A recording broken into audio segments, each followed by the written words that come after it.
નમસ્કાર મિત્રો, દેશ અને દુનિયાના સૌથી મોટા સમાચારમાં આપનું હાર્દિક સ્વાગત છે। તો આજના તાજા સમાચાર મેળવવા માટે વિડીયોને અંત સુધી જોતા રહો અને આવા જ દરરોજના સમાચાર સૌથી પહેલા મેળવવા માટે આપણી ચેનલને સબસ્ક્રાઇબ કરવાનું ન ભૂલતા। તો મિત્રો, આજના સૌપ્રથમ સમાચાર વિશે વાત કરીએ તો વરાપ અને વરસાદના રાઉન્ડની માહિતી। જી હા મિત્રો, વરસાદને કારણે ગરમી અને બફારામાંથી લોકોને રાહત મળવાની શક્યતા છે। શહેરના નીચાણવાળા વિસ્તારોમાં પાણી ભરાવાની સ્થિતિ ઊભી ન થાય તે માટે તંત્ર દ્વારા પણ નજર રાખવામાં આવી રહી છે। મધ્ય અને ઉત્તર ગુજરાતના અનેક જિલ્લાઓમાં પણ વરસાદની આગાહી કરવામાં આવી છે। મહીસાગર, પંચમહાલ, ખેડા, સાબરકાંઠા, અરવલ્લી અને છોટાઉદેપુરમાં વરસાદનું જોર વધી શકે છે। આ ઉપરાંત દાહોદ, નર્મદા, તાપી અને ડાંગ સહિતના વિસ્તારોમાં ભારેથી અતિભારે વરસાદની શક્યતા વ્યક્ત કરવામાં આવી છે। કેટલાક વિસ્તારોમાં ગાજવીજ સાથે ભારે વરસાદ પડી શકે છે। આણંદ જિલ્લામાં લાંબા વિરામ બાદ ફરી એકવાર મેઘરાજાએ ધમાકેદાર એન્ટ્રી કરી છે। મોડી રાત્રે ગાજવીજ સાથે ભારે વરસાદ પડતા શહેરના અનેક નીચાણવાળા રસ્તાઓ પર પાણી ભરાઈ ગયું હતું।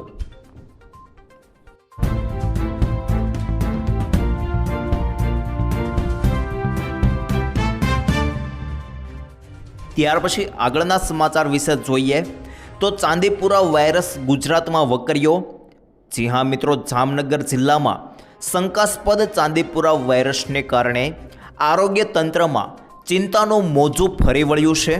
છેલ્લા 24 કલાકમાં જામનગર અને ધ્રોલ પંથકના એક બાળ દર્દીનું મોત નિપજતા જિલ્લાભરમાં ભારે ચકચાર મચી ગઈ છે।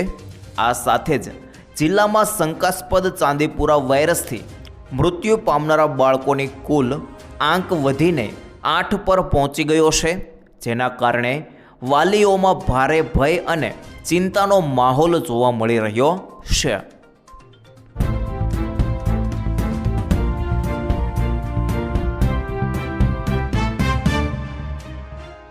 ત્યાર પછી આગળ જોઈએ તો 90,000 રૂપિયા માત્ર આધાર કાર્ડ પર ભેટ। જી હા દોસ્તો, શું તમે નાનો વ્યવસાય શરૂ કરવાનું વિચારી રહ્યા છો? તો તમે સરકાર પાસેથી નાણાકીય સહાય મેળવી શકો છો। મોદી સરકારે શેરી વિક્રેતાઓ માટે શરૂ કરેલી યોજના તમે જરૂર મુજબની હોઈ શકે છે। અમે PM સ્વનિધિ યોજનાનો ઉલ્લેખ કરી રહ્યા છીએ, જે કોઈ પણ કોલેટરલ વિના 90,000 રૂપિયા સુધીની લોન આપે છે, સાથે ક્રેડિટ કાર્ડ અને અન્ય વિવિધ સરકારી લાભો પણ આપે છે, જેની અંદર 7.5 મિલિયન લોકોને લાભ મળવાપાત્ર રહેશે। 2000 સુધીની આ તક છે ને મિત્રો, જૂન 2020માં શરૂ કરાયેલ PM સ્વનિધિ યોજનાએ COVID-19 રોગચાળા દરમિયાન પોતાની આજીવિકા ગુમાવનારા શેરી વિક્રેતાઓને નોંધપાત્ર સહાય પૂરી પાડી હતી। આ યોજના 31 માર્ચ 2030 સુધી કાર્યરત રહેશે। ઝડપી લોકપ્રિયતા મેળવ્યા પછી આ યોજનામાં હવે 7.55 મિલિયનથી વધુ લાભાર્થીઓ છે, જેમાં 11.2 મિલિયનથી વધુ લોનનું વિતરણ કરવામાં આવ્યું છે, જે કુલ 17,800 કરોડ રૂપિયાથી વધુ છે।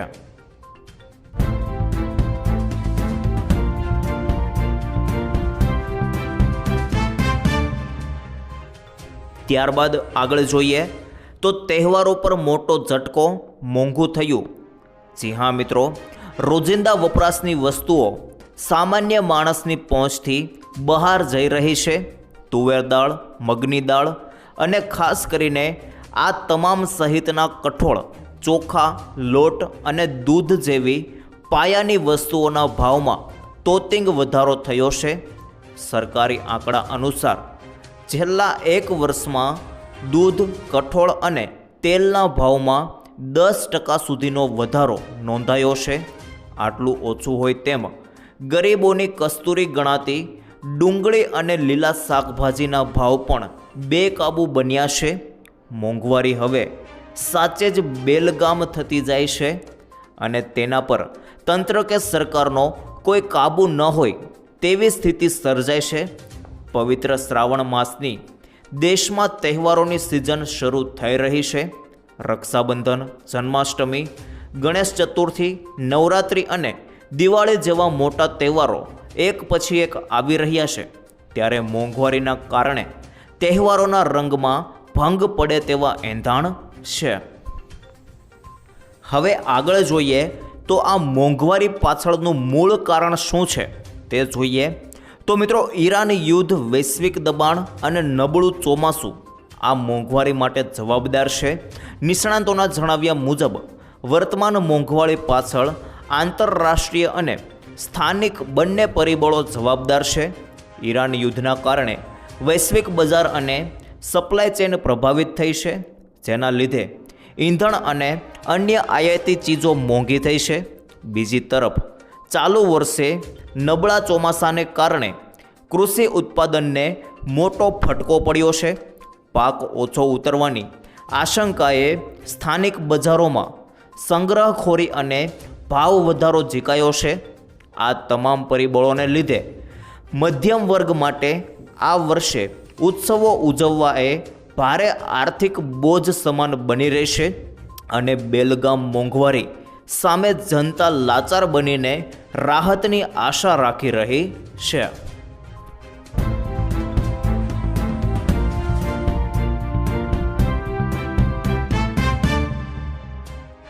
ત્યારબાદ આગળ જોઈએ તો સપ્ટેમ્બર મહિનાની આગાહી અંબાલાલ પટેલ. જી હા મિત્રો, અંબાલાલ પટેલના અનુમાન મુજબ ઓગસ્ટના અંત અને સપ્ટેમ્બરની શરૂઆત દરમિયાન અરબી સમુદ્ર પણ સક્રિય થઈ શકે છે. જો અરબી સમુદ્ર તરફથી કોઈ અસરકારક હવામાન પ્રણાલી વિકસે તો તેની અસર સૌરાષ્ટ્રના દરિયાકાંઠાના વિસ્તારોમાં જોવા મળી શકે છે. દ્વારકા, પોરબંદર અને જામનગરમાં વરસાદી ઝાપટા પડવાની સંભાવના તેમણે વ્યક્ત કરી છે. તેમણે સપ્ટેમ્બર મહિનાને લઈને પણ અનેક તબક્કામાં વરસાદની શક્યતા દર્શાવી છે. 6 થી 9 સપ્ટેમ્બર દરમિયાન વરસાદ થઈ શકે છે અને ગણેશ ચતુર્થી આસપાસ પણ કેટલાક વિસ્તારોમાં ભારે વરસાદી ઝાપટા પડવાની સંભાવના જણાવાય છે. ત્યારબાદ 13 સપ્ટેમ્બરથી ગરમીમાં વધારો થવાની શક્યતા સાથે કેટલાક વિસ્તારોમાં વરસાદ ચાલુ રહી શકે છે ને 23 સપ્ટેમ્બરની આસપાસ ગરમી વધુ અનુભવાઈ શકે છે. જ્યારે ભાદરવા સુદ અને ભાદરવા પૂનમ સુધી કેટલાક વિસ્તારોમાં વરસાદી ઝાપટાની શક્યતા તેમણે વ્યક્ત કરી છે.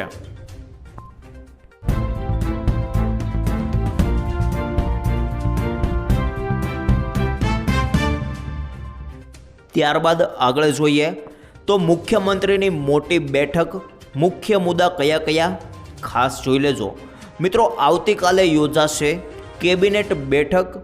આવતીકાલે 10 વાગ્યે મુખ્યમંત્રી ભૂપેન્દ્ર પટેલની અધ્યક્ષતામાં રાજ્ય કેબિનેટની મહત્વપૂર્ણ બેઠક યોજાશે.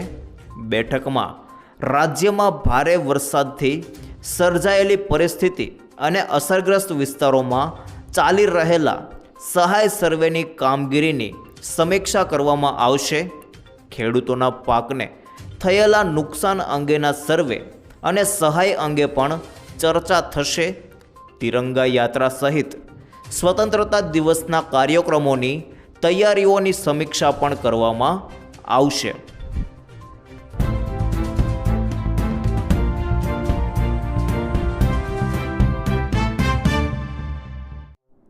ત્યારબાદ આગળ જોઈએ લ્યો લોટ દળવો પણ મોંઘો. જી હા મિત્રો, રાજકોટના નાગરિકો અને ગૃહિણીઓ માટે મોંઘવારીનો વધુ એક ફટકો પડ્યો છે. રાજકોટ ફ્લોર મિલ એસોસિએશન દ્વારા 15 ઓગસ્ટ એટલે કે સ્વતંત્રતા દિવસથી અનાજ દળવાના ભાવમાં પ્રતિ કિલોગ્રામ 1 રૂપિયાનો વધારો કરવાનો નિર્ણય લેવાયો છે. આ નવો ભાવ વધારો શહેરની 700થી વધુ ફ્લોર મિલો પર સમાન રીતે લાગુ થશે. અગાઉ 1 કિલો અનાજ દળવાનો ભાવ 6 રૂપિયા હતો, જે હવે વધીને 7 રૂપિયા થયો છે.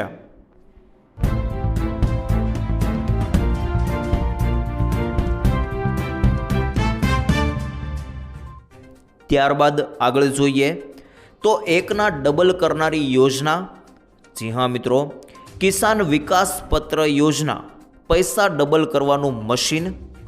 જી હા દોસ્તો, કિસાન વિકાસ પત્ર એટલે કે કેવીપી પોસ્ટ ઓફિસની એ પસંદગીની સ્કીમમાંની એક છે, જે ખાસ કરીને એવા લોકો માટે બનાવવામાં આવી છે જેઓ લાંબા ગાળા માટે રોકાણ કરવા માગે છે અને તેમના પૈસા બમણા થતા જોવા માગે છે. હવે આ યોજનાની ખાસિયત શું છે?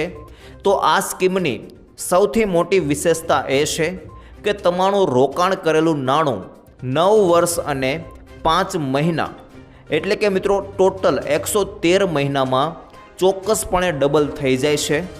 હાલમાં સરકાર આ સ્કીમ પર વાર્ષિક 7.5% દરે વ્યાજ આપી રહી છે. કેવી રીતે કામ કરે છે આ યોજના?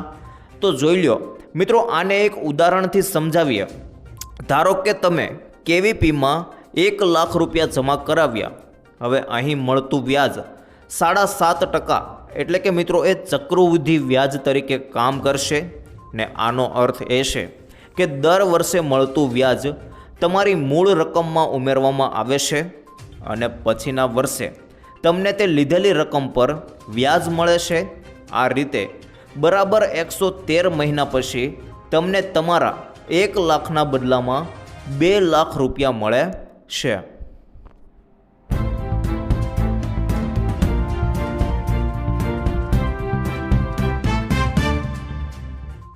ત્યારબાદ આગળ જોઈએ તો આયુષ્માન કાર્ડ છે, તો ખાસ જાણી લેજો.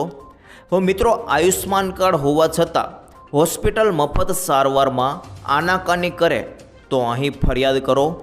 હોસ્પિટલ મફત સારવાર આપવાની ના પાડી રહી છે તો પછી તમે ટોલ ફ્રી નંબર અને પોર્ટલ દ્વારા તમારી ફરિયાદ નોંધાવી શકો છો, જેની અંદર 14555 આયુષ્માન ભારત યોજનાનો રાષ્ટ્રીય સ્તરનો ટોલ ફ્રી નંબર છે, જેના પર દેશના કોઈપણ ખૂણામાં રહેતા નાગરિકો ફરિયાદ કરી શકે છે.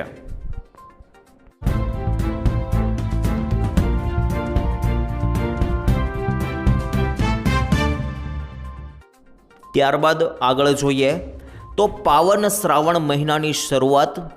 જી હા મિત્રો, ગુજરાતમાં પવિત્ર શ્રાવણ માસનો આજથી પ્રારંભ થઈ ગયો છે.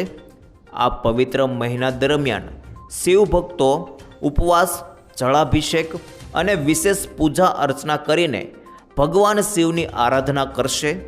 શિવાલયોમાં ભક્તોની ભીડ જોવા મળશે અને સમગ્ર મહિનો ધાર્મિક વાતાવરણથી ભરપૂર રહેશે. 1 સપ્ટેમ્બરે નાગપાંચમ, 2 સપ્ટેમ્બરે રાંધણછઠ અને 3 સપ્ટેમ્બરે શીતળા સાતમ આવશે.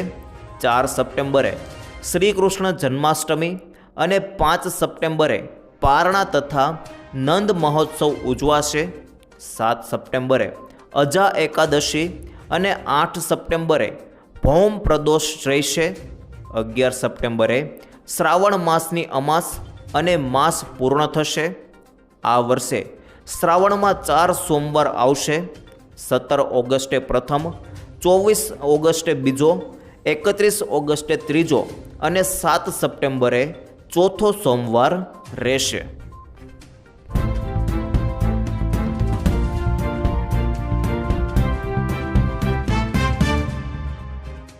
ત્યારબાદ આગળ જોઈએ તો મહિલાઓને મળશે 11,000 રૂપિયા. જી હા મિત્રો, જો તમારા પરિવારમાં કોઈ મહિલા ગર્ભવતી છે અને તમે હજુ સુધી કેન્દ્ર સરકારની આ કલ્યાણકારી યોજનાથી અજાણ છો તો તમે મોટી આર્થિક મદદ ગુમાવી શકો છો. પ્રધાનમંત્રી નરેન્દ્ર મોદીની સરકાર દ્વારા ચલાવવામાં આવતી પ્રધાનમંત્રી માતૃવંદના યોજના દેશની લાખો મહિલાઓ માટે આશીર્વાદ સમાન સાબિત થઈ છે. આ યોજના અંતર્ગત ગર્ભાવસ્થા અને પ્રસૂતિ દરમિયાન મહિલાઓને પૂરતું પોષણ અને આરામ મળી રહે તે હેતુથી સરકાર કુલ 11,000 રૂપિયા સુધીની રકમ તેમના બેંક ખાતામાં સીધી ટ્રાન્સફર કરે છે.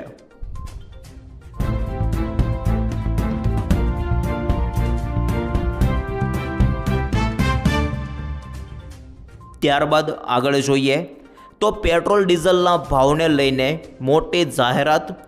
જી હા મિત્રો, આંતરરાષ્ટ્રીય સ્તરે બદલતા સમીકરણો અને મધ્ય પૂર્વમાં વધી રહેલા તણાવ વચ્ચે દેશના સામાન્ય નાગરિકો માટે એક રાહતભર્યા સમાચાર સામે આવ્યા છે.